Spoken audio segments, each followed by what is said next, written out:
আমি কিম তেহিয়ং ওরফে তে কোচিং শেষে বান্ধবীদের সাথে গল্প করতে করতে বাড়িতে ফিরছিলাম। হঠাৎ পেছন থেকে কারো গম্ভীর আওয়াজ শুনে থেমে যাই, কারণ আমি জানি সে কে। ভয়ে আমার হাত পা কাঁপছে। তার কণ্ঠ শুনে সে আর কেউ না, সে হলো জিয়ন জাংকুক। তে ভয়ে ভয়ে ঢোক গেলে পেছনে ফিরে তাকিয়ে দেখে জাংকুক বাইকে হেলান দিয়ে তের দিকে রাগের দৃষ্টিতে তাকিয়ে আছে। তেকে কিছু বলার সুযোগ না দিয়ে জাংকুকের হাত শক্ত করে ধরে টানতে টানতে নিয়ে যেতে থাকে। তে শুধু আশেপাশে তাকিয়ে দেখে কেউ দেখছে কিনা। স্কুলের সামনে এত লোক, কিন্তু ওনার কোনো দিকে কোনো কিছুর পরোয়া নেই। মানুষ এতটা বেপরোয়া কি করে হয়? তারপর জাংকুক বাইকে উঠে গম্ভীরভাবে তের দিকে তাকিয়ে বলে, তে বাইকে ওঠো, তোমার সাথে আমার কিছু ইম্পর্টেন্ট কথা আছে, আর বাকিরা যেতে পারো। আসলে বাসায় যেতে হবে। আমি বলেছি বাইকে উঠতে। উঠবে নাকি কোলে করে উঠাবো? জাংকুকের ভয়েতে তাড়াতাড়ি করে উঠে বসে। তার কথা না শুনলে না জানি আবার সেদিনের মতো থাপ্পড় না বসিয়ে দেয় তের গালে। হঠাৎ জাংকুক ইচ্ছে করে কষে বাইক ব্রেক করে। এতে তে জাংকুককে শক্ত করে জড়িয়ে ধরে। জাংকুক লুকিং গ্লাসের দিকে তাকিয়ে একটা বাঁকা হাসি দেয়। সেটা তের চোখ এড়ায়নি। বেশ কিছু সময় পর জাংকুক বাইকটাকে একটা নিরিবিলি রাস্তায় থামায়। আশেপাশে দূর দূরান্ত পর্যন্ত কোনো বাড়িঘর নেই, একদম থমথমে পরিবেশ, চারদিকে স্তব্ধ। সন্ধ্যার সময় অন্ধকার ঘনিয়ে আসছে। ভয়ে তের বুক ধরফর করছে, না জানি আবার জাংকুক কি করে। উনি আমাকে মেরে আবার গুম করে দেবে না তো? এসব ভাবতে ভাবতে হঠাৎ জাংকুকের ডাকে হুঁশ ফেরে, বাইক থেকে নামো। তে এক সেকেন্ডও দেরি না করে সাথে সাথে বাইক থেকে নেমে দাঁড়ায়। তে নিচের দিকে তাকিয়ে আছে। হঠাৎ করে জাংকুক তের দিকে এগোতে থাকে, আর তে ভয়ে ভয়ে পেছাতে শুরু করে। আস্তে আস্তে জাংকুক তেকে তার বাইকের সাথে চেপে ধরে। তের দুপাশে দুহাত রাখে। তার চোখে ভয়ানক রাগ স্পষ্ট দেখা যাচ্ছে। তে ভয়ে চোখ বন্ধ করে নেয়।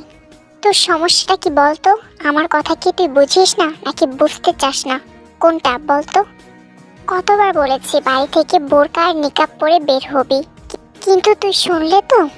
আর এই ওড়নাটা কি গলায় ঝোলানোর জন্য নাকি শরীর ঢাকার জন্য? সেদিনের থাপ্পড়ের কথাটা কি ভুলে গিয়েছিস? জাংকুকের কথা শুনেতে তাড়াতাড়ি করে নিচের শরীরে ওড়নাটা জড়িয়ে নিল, না জানি আবার কখন কানের নিচে দিয়ে বসে। তারপর জাংকুক তের মুখটা চেপে ধরে উঁচু করে চোখে চোখ রেখে বলে, গত 2 দিন কোথায় ছিলি? না বারান্দায় এসেছিস, না বাড়ি থেকে বের হয়েছিস। আমাকে জ্বালাতন করতে খুব বেশি ভালো লাগে। ভাব নিচ্ছিলি, রাগ দেখাচ্ছিলি, তাই না? সেদিনের থাপ্পড়টা কি আমি তোকে শখে মেরেছিলাম, নাকি নিজের দোষে তা খেয়েছিলি? হ্যাঁ? জাংকুকের এমন কথা শুনে তে ভীষণ রেগে যায়। আমার কোনো দোষ ছিল না সেদিন, আর আমি যেইভাবে ওনা নিই না কেন, তাতে আপনার সমস্যা কি? আর আপনি আমার কি হন? বয়ফ্রেন্ড, হাজবেন্ড, নাকি আমার কোনো রিলেটিভ? কেন এইভাবে বারবার আমার উপর নিজের অধিকার খাটাতে আসেন? আমি কেন আপনার কথা শুনবো? আমি আপনার কথা শুনবো না। তে আর কিছু বলতে পারলো না। তার আগেই জাংকুক তের ঠোঁট নিজের ঠোঁটের মাঝে নিয়ে নেয় আর খুব জোরে জোরে বাইট করতে থাকে। তে তো জাংকুকের এমন ব্যবহারে পুরোপুরি স্তব্ধ হয়ে যায়। ব্যথায় তের চোখ থেকে টপ টপ করে পানি পড়ছে। সেদিকে জাংকুকের কোনো খেয়ালই নেই। সে নিজের মতো করে কিস করে যাচ্ছে। বেশ কিছু সময় পর জাংকুক তেকে ছেড়ে দেয়। জাংকুক তেকে ছেড়ে মুখ ঘুরিয়ে বড় বড় শ্বাস নিতে থাকে। আর তে তো কান্না করতে করতে মাটিতে হাঁটু গেড়ে বসে পড়ে। কিছু সময় পর জাংকুক ওদের সামনে হাঁটু গেড়ে বসে। তারপর, সরি জান, আমি কন্ট্রোললেস হয়ে গিয়েছিলাম। কেন এভাবে আমাকে রাগিয়ে দাও যে আমি নিজের কন্ট্রোল হারিয়ে ফেলি আর তোমাকে বারবার আঘাত করে ফেলি? এভাবে আমাকে রাগানোটা তোমার মোটেও ঠিক হয়নি। বলে জাংকুক তের চোখে পানি মুছে দিয়ে কপালে আলতো করে চুমু দিয়ে তের ফোলা ঠোঁটে হাত বোলাতে বোলাতে আলতো স্বরে বলে, তুমি আমার কাছে কি, সেই সম্পর্কে তোমার কোনো ধারণাই নেই। তোমার সাথে আমার সম্পর্কটা খুব গভীর। তোমার কাছে আসার জন্য, তোমার খেয়াল রাখার জন্য আমার কোনো সম্পর্কের বা নামের প্রয়োজন নেই। আর অধিকারের কথা বলছিলে তো, তোমার উপর যদি কারো অধিকার থেকেই থাকে, সেটা শুধুমাত্র আমার। Mind it. জাংকুকের কথা শেষ হতেই তে চোখ খুলে সামনে তাকিয়ে দেখে জাংকুক এক দৃষ্টিতে তার দিকেই তাকিয়ে আছে। আমি বাসায় যাব। তের কথা শুনে জাংকুকের ধ্যান ভাঙে। জাংকুক আর কিছু না বলে তার সামনে থেকে উঠে বাইকে বসে শান্ত স্বরে বলে, ওঠো। তে কোনো কথা না বলে জাংকুকের থেকে কিছুটা দূরত্ব রেখে বাইকে বসে। শক্ত করে ধরে বস, তা না হলে পড়ে যাবি। তে কাপা কাপা হাতে পেছন থেকে জাংকুককে জড়িয়ে ধরে, কারণ সে আবার জাংকুককে রাগিয়ে দিতে চায় না। বাসার সামনে জাংকুক তার বাইক থামাতে তে তাড়াতাড়ি করে বাইক থেকে নেমে বাড়ির দিকে হাঁটা ধরে। তখন জাংকুক পেছন থেকে তের হাত ধরে তেকে আটকিয়ে তার কাছে টেনে নেয়। তে আশেপাশে দেখতে ব্যস্ত, চারদিকে অন্ধকার নেমে গেছে, তাই কিছু বোঝা যাচ্ছে না।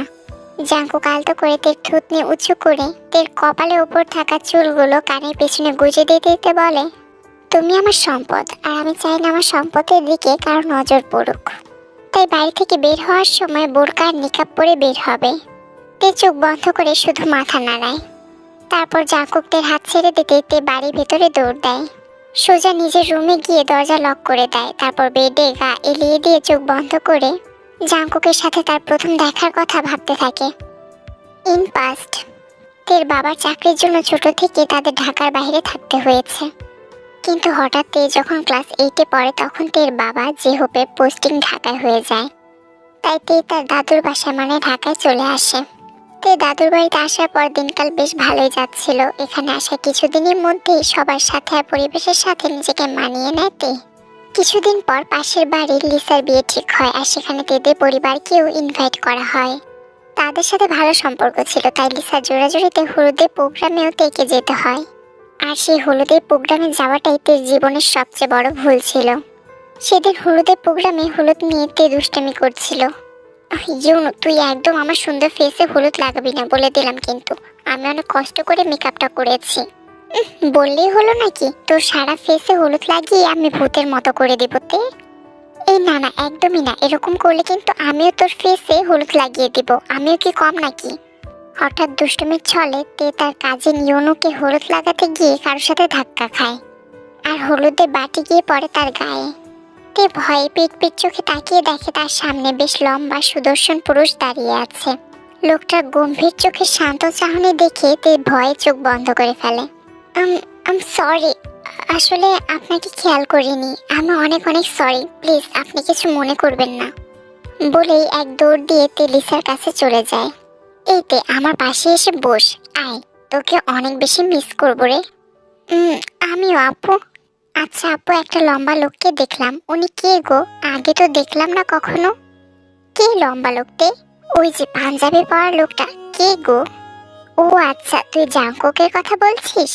ও তো আমাদের পাশের বাসার এমপি আঙ্কেলের একমাত্র ছেলে, যে কিছুদিন আগে পড়াশোনা শেষ করে দেশে ফিরেছে। তারপর তে লিসার সাথে আরো কিছুক্ষণ গল্প করে নেয়।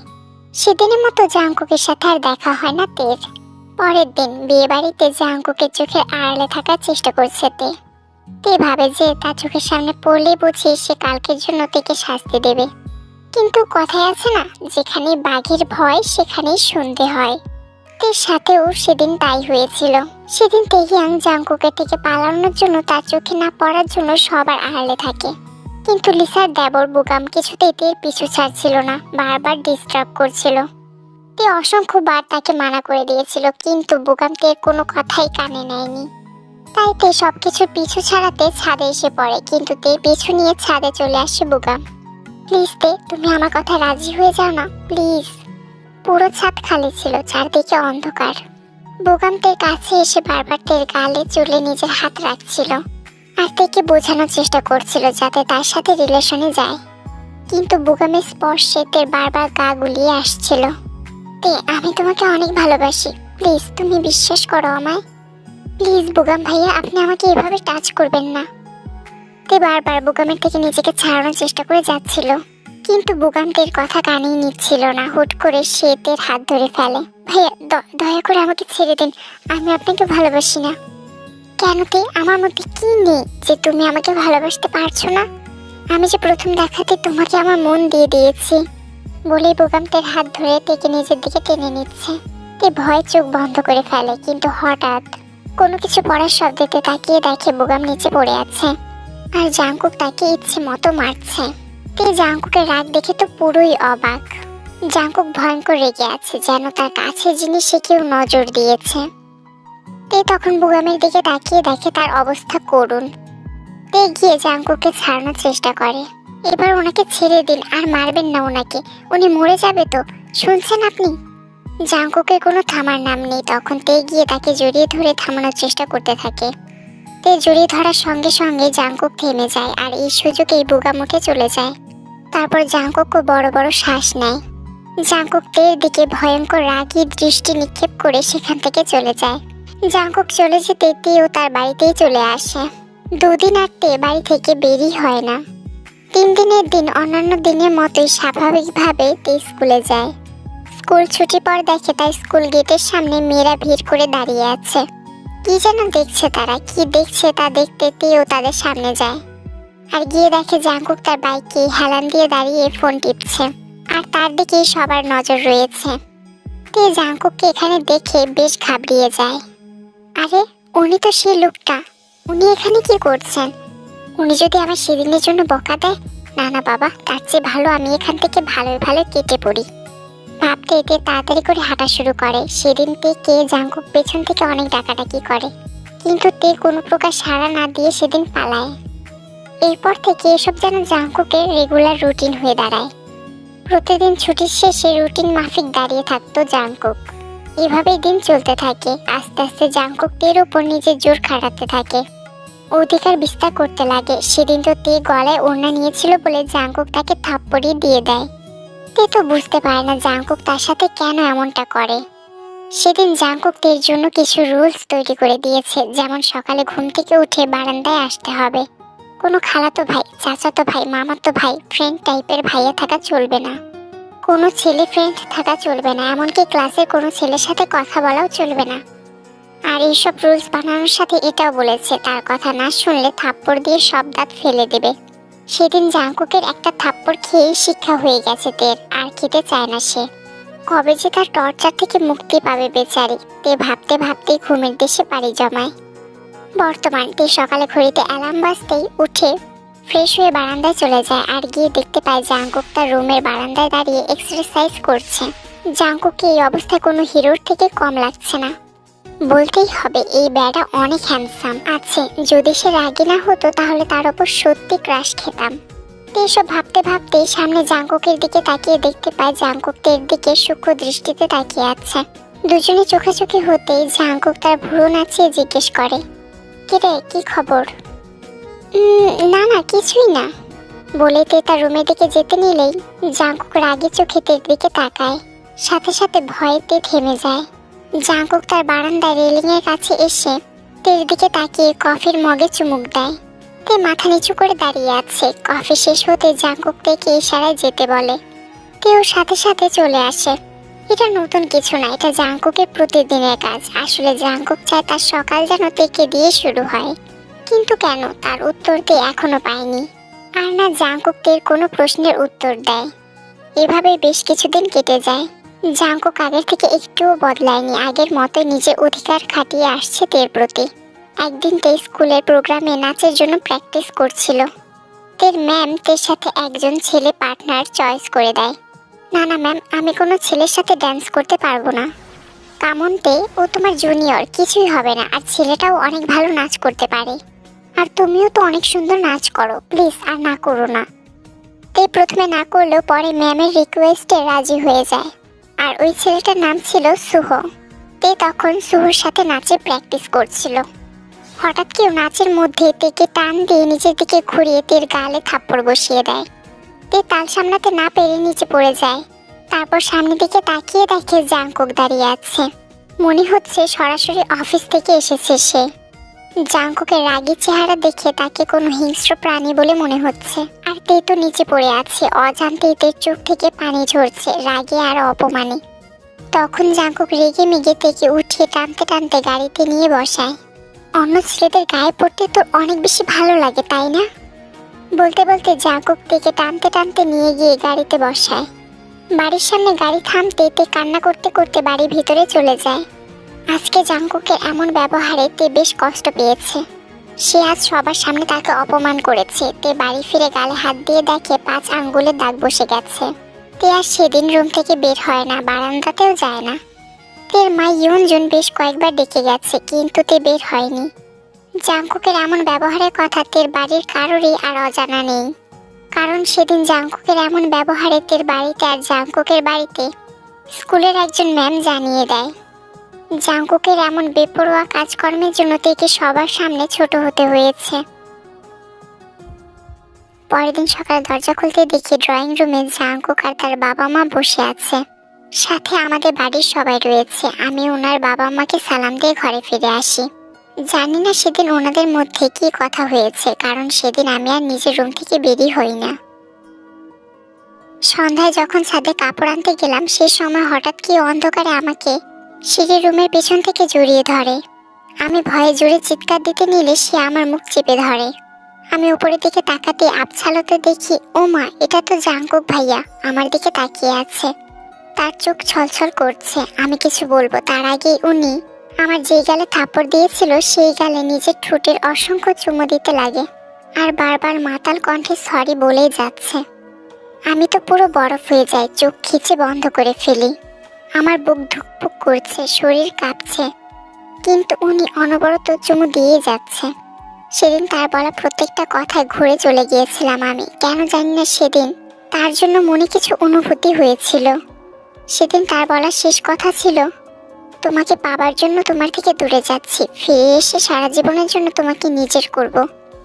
সেদিন তার মুখে এই কথা শুনে তার বুক থেকে মাথা তুলে তার ছড়ছড় চোখের দিকে তাকিয়েছিলাম, কারণ তার কথার অর্থ আমি বুঝে উঠতে পারিনি।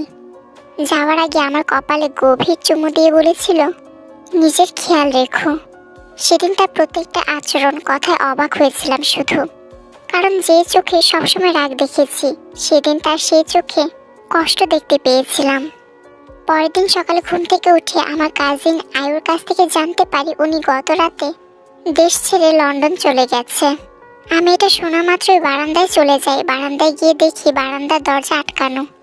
সেদিন কেন জানি না বুকে তীব্র যন্ত্রণা অনুভব করেছিলাম। বেশ কিছুদিন এভাবেই কেটে যায়। প্রত্যেকটা সময় না চাইতেও তার ভাবনায় ডুবে থাকতাম আর নিজেই কষ্ট পেতাম। তাই একসময় ঠিক করি তার ভাবনা থেকে দূরে থাকবো। তাই দূরে থাকার জন্য নিজে পড়াশোনা নিয়ে ব্যস্ত হয়ে পড়ি, কারণ তার কিছুদিন পরেই ছিল আমার এসএসসি এক্সাম। কিন্তু এত কিছুর পরেও তার ভাবনা থেকে নিজেকে দূরে রাখতে পারিনি। তার প্রত্যেকটা স্মৃতি আমাকে তাড়া করত। তার অনুপস্থিতিতে তার তৈরি করা প্রত্যেকটা রুলস, প্রত্যেকটা আদেশ অভ্যাসে পরিণত হয়ে গিয়েছিল। এভাবে 3টি বছর কেটে গেল। এই 3 বছরে না তার সাথে কোনো কথা হয়েছে, না কোনো যোগাযোগ হয়েছে। তার প্রতি খুব অভিমান জমে গেছে। সে কিভাবে 3টি বছর আমার সাথে যোগাযোগ না করে থাকতে পারলো। সেদিন তার প্রতি নিজের অনুভূতিগুলো না বুঝলেও এই 3 বছরে ঠিকই বুঝতে পেরেছি। হ্যাঁ, এই 3টি বছরে তার থেকে দূরে থেকে তার প্রতি নিজে ভালোবাসাটা অনুভব করতে পেরেছি। এখন শুধু তার ফিরে আসার অপেক্ষায় আছি। এবার সে ফিরলে তাকে নিজের মনের কথা জানিয়ে দেব। এসব ভাবছি আর আয়নার সামনে বসে রেডি হচ্ছি। আজ নিজেকে অন্যরকম করে তৈরি করছি, কারণ আজকেই উনি 3টা বছর পর দেশে ফিরবেন। 3টা বছর পর তাকে নিজের চোখের সামনে দেখব। হঠাৎ গাড়ির হর্ন বাজাতে তের ধ্যান ভাঙে। তারপর তে বেডের উপর থেকে লাল ওড়নাটা শরীরে জড়িয়ে নিয়ে আয়নার সামনে দাঁড়িয়ে নিজেকে দেখে নিল। না, খারাপ লাগছে না, বেশ ভালোই লাগছে। তারপর বারান্দায় চলে গেলাম। বারান্দায় গিয়ে দেখি গাড়িটা ওনাদের বাড়ি গেটেই ঢুকছে। 3টা বছর পর ওনাকে সামনাসামনি দেখবো, কেমন যেন একটা অস্থিরতা কাজ করছে। ওনাকে গাড়ি থেকে নামতে দেখে অজান্তে মুখে হাসি ফুটে ওঠে। আজ 3টি বছর পর তাকে দেখছি। আগের চেয়ে আরো বেশি হ্যান্ডসাম হয়ে গেছে। পরনে ব্ল্যাক জ্যাকেট, ব্ল্যাক জিন্স, সব মিলিয়ে খুবই হ্যান্ডসাম লাগছে। মাশাআল্লাহ। আমি বারান্দা থেকে ওনার দিকে তাকিয়ে আছি যে কখন সে আমার দিকে তাকাবে। কিন্তু এ কি, উনি আমার দিকে না তাকিয়ে না দেখার মতো করে ঘরে চলে গেল। আমি ওনাকে দেখার জন্য, তার ফেরার জন্য 3টা বছর অপেক্ষা করলাম, অথচ সে কিনা আমাকে দেখেও না দেখার ভান করে বাড়ির ভিতর চলে গেল। তারপরও নিজের মনকে কোনো রকম সান্ত্বনা দিয়ে রুমে চলে গেলাম। মনকে সান্ত্বনা দিলেও মনের এই অস্থিরতা কমাতে পারছিলাম না কিছুতেই। সেদিন কিছু সময় পর পর বারান্দায় যায় তাকে দেখার জন্য, কিন্তু একবারের জন্য সে বারান্দায় আসেনি। পরের দিন সকালে ঘুম থেকে উঠে প্রতিদিনের অভ্যাসের মতো বারান্দায় চলে যাই। বারান্দায় গিয়ে দেখি সে এক্সারসাইজ করছে। আমি তার দিকে আর চোখে বারবার তাকাচ্ছি, কিন্তু সে আমাকে দেখে এমন রিয়েক্ট করলো যে সে আমাকে চেনেই না। আমি আরো 1 ঘন্টার মতো বারান্দায় দাঁড়িয়ে রইলাম। উনি এর মধ্যে একবারও আমার দিকে তাকালো না পর্যন্ত।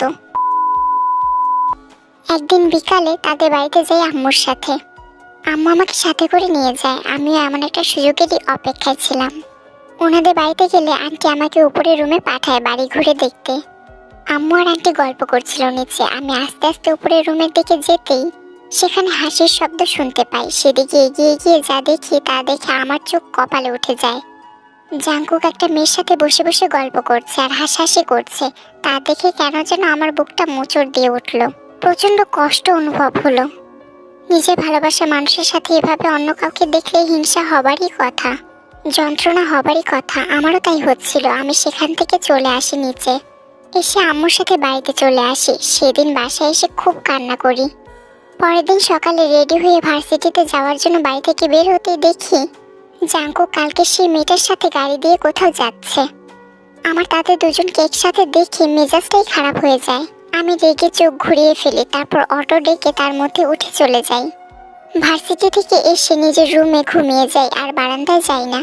বিকালে ঘুম থেকে উঠে ফ্রেশ হয়ে ড্রয়িং রুমে যেতেই দেখি প্রতিবেশী আন্টি বসে আম্মুর সাথে কথা বলছে। আমি কিচেনে গিয়ে চা আর নাস্তা নিয়ে আন্টির পাশে বসি।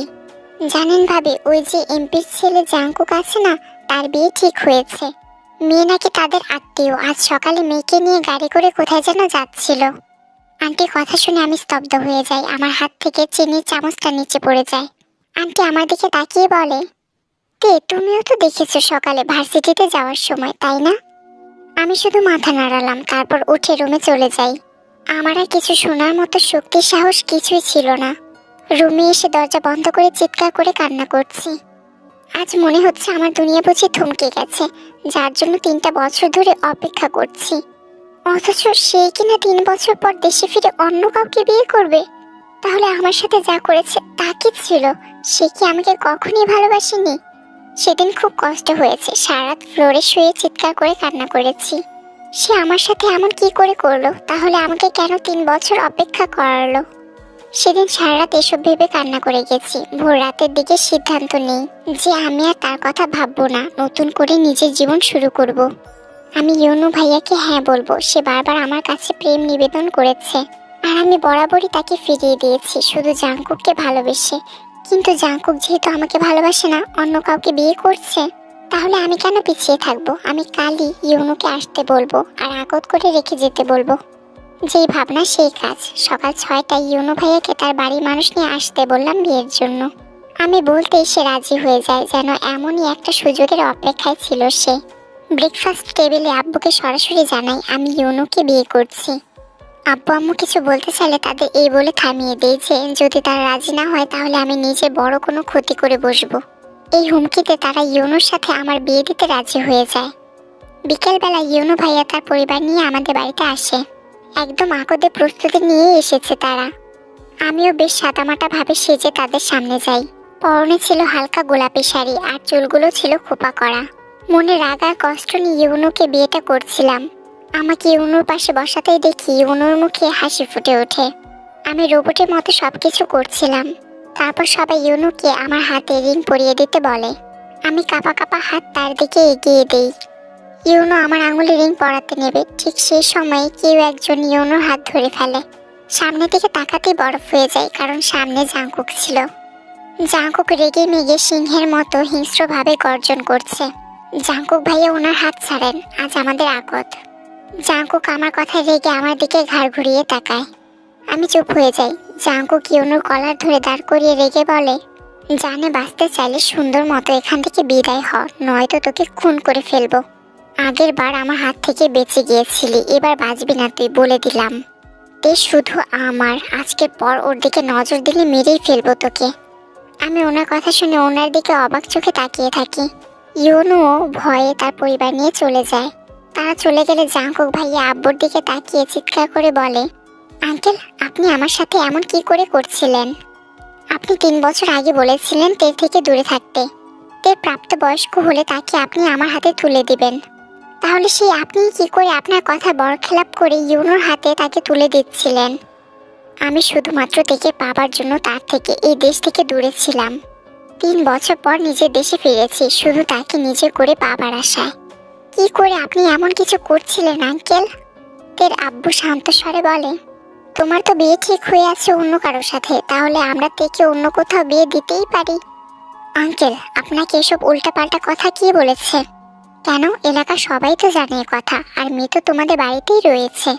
জাঙ্কুক মাথায় হাত দিয়ে শান্তভাবে বলে, আন্টি আঙ্কেল আপনাদের কোথাও ভুল হচ্ছে, সে আমার কাজিন, আর আমি তাকে বোনের চোখেই দেখি। তার কথায় আমি অবাকের শেষ সীমানায় চলে যাই। আমি কি থেকে কি ভাবছিলাম। সেদিনই সন্ধ্যায় জাঙ্কুক কাজে ডেকে বিয়ের ব্যবস্থা করে। সবাই না করে বলে 1 সপ্তাহ পর করতে, কিন্তু উনি কারো কথা তোয়াক্কা না করে সেদিনই বিয়ে করে আমাকে তার সাথে নিয়ে যায় তাদের বাড়িতে। তার ভাষ্য মতে সে আর কোনো রিস্ক নিতে রাজি না। আমি পুরোটা সময় কোনো কথা বলিনি, যা হচ্ছে তা চুপচাপ দেখে যাচ্ছিলাম শুধু। রাতে দরজা বন্ধ করে তিনি যখন আমার দিকে এগোতে থাকে, আমার শরীর ভয়ে নাড়া দিয়ে ওঠে। উনি আমার কাছে এসে আমার সামনে বসে। কি ভেবেছিলে তে আমার থেকে মুক্তি পেয়ে যাবে? কখনই তা হতে দিব না। কি ভেবেছিলে এত সহজে অন্য কারো হতে দিব? না, তা কখনোই না। সে 5টা বছর ধরে তোমাকে ভালোবেসে এসেছি, আর আজ এত সহজে অন্য কারো হাতে তুলে দেব তোমাকে? কি করে ভাবলে তুমি এমনটা? তাহলে 3 বছর পর দেশে ফিরে আমাকে কেন ইগনোর করে যাচ্ছিলেন? 3টা বছর কেন কোনো খোঁজ খবর নেননি আমার? দেশে ফিরে এমন ভাব কেন করছিলেন যে আমাকে চেনেনই না? এই কেমন ভালোবাসা আপনার? জাঙ্কুক থেকে নিজে আরো কাছে টেনে এনে তের ঘাড়ে নিজে থুতনি রেখে বলে, কে বলেছে 3 বছরে তোর কোনো খোঁজ নেইনি? এই 3 বছরে তুই কি করছিস, কোথায় যাচ্ছিস, সব খোঁজ খবর রেখেছি আমি। তোর উপর আমার 24 ঘন্টা নজর ছিল। দূরে থেকেও কখনো তোকে নিজের চোখের আড়াল করিনি। তুই বুঝিস না কেন? হ্যাঁ, তোকে অন্য কারোর সাথে দেখলে আমার সহ্য হয় না। আর ইগনোর করার কারণটা হলো আমি তোকে কিছুদিন বোঝাতে চেয়েছি ভালোবাসার মানুষই ইগনোর করাটা কতটা কষ্টের আর যন্ত্রণাদায়ক হয়, আর তা বোঝানোর জন্যই এসব করা। তে জাঙ্কুককে ধাক্কা দিয়ে নিজে থেকে সরিয়ে হাতে কামড় দিয়ে রেগে বলে, আমাকে বোঝানোর জন্য আপনি এভাবে আমাকে ইগনোর করে যাবেন? তাহলে তো আমার ওই ইউনো গাধাটাকেই বিয়ে করার দরকার ছিল আপনাকে শিক্ষা দেওয়ার জন্য। জাঙ্কুক আমার হাত টান দিয়ে নিজের উপর ফেলে বলে, আমাকে ছেড়ে যাবার কথা মাথায় আনলেও মেরে ফেলবো তোমাকে, তারপর নিজেকেও শেষ করে দেব। আমি তার কথায় চুপ হয়ে যাই। তারপর উনি আমার দিকে এগিয়ে এসে বলেন, অনেক অপেক্ষা করেছি আজকের জন্য, তো এবার শুরু করা যাক বেবি। এই আপনি কি যাতা বকছেন? কি শুরু করবেন আপনি? আর আপনি আমার দিকে এভাবে এগোচ্ছেন কেন? একদম আমার কাছে আসবেন না বলে দিলাম কিন্তু। আমি আসবো না তো কি আসবে শুনি? এটা বলে জাঙ্কুক থেকে নিজের কাছে টেনে নেয়। তারপর তে লিপসে কিস করতে শুরু করে। তে সঙ্গে সঙ্গে তার চোখ খিচে বন্ধ করে নেয়। যত সময় যাচ্ছে জাঙ্কুকের ভালোবাসা যেন আরো গভীর হচ্ছে। ভোর রাতের দিকে তিনি তার বুকে টেনে নেয় আমায়। আমাদের তারপর আবার বিয়ে হয়, আর বিয়ের মধ্যেও এই বাড়ি থেকে সবগুলো ফাংশন অ্যাটেন্ড করতে হয়েছে। ওনার একটাই কথা, আমার বউ আমার কাছে, আমার বাড়িতেই থাকবে।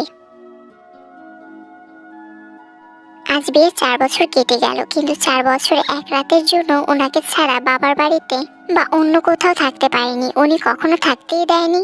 বাড়ি থেকে বের হলে ঘন্টায় ঘন্টায় ফোন দিয়ে খোঁজ খবর নেয়। আর তার পাগলামো ভালোবাসা তো আছেই। তাকে আমার জীবনে পেয়ে নিজেকে খুব ভাগ্যবতী বলে মনে হয়। একটা মেয়ের জীবনে আর কি চাই? হ্যাঁ, দুনিয়ার সবার সামনে রাগী আর বেপরোয়া হলেও আমার কাছে দুনিয়ার বেস্ট হাজবেন্ড অ্যান্ড লাভার। তার ভালোবাসাটা বেপরোয়া, সবার চেয়ে আলাদা, কারণ সে জানে তার ভালোবাসাকে কি করে রক্ষা করতে হয় আর নিজের ভালোবাসা কি করে আদায় করে নিতে হয়। হ্যাঁ মানি সে রাগী বেপরোয়া, কিন্তু আমি এই বেপরোয়া জাঙ্কুককেই খুব ভালোবাসি। আমার দুনিয়া জুড়ে জাঙ্কুক আর আমাদের মেয়ে টেকুককে নিয়ে, আর সারাটা জীবন এদের নিয়েই থাকতে চাই, এভাবেই ভালোবাসার ডোরে আবদ্ধ হয়ে।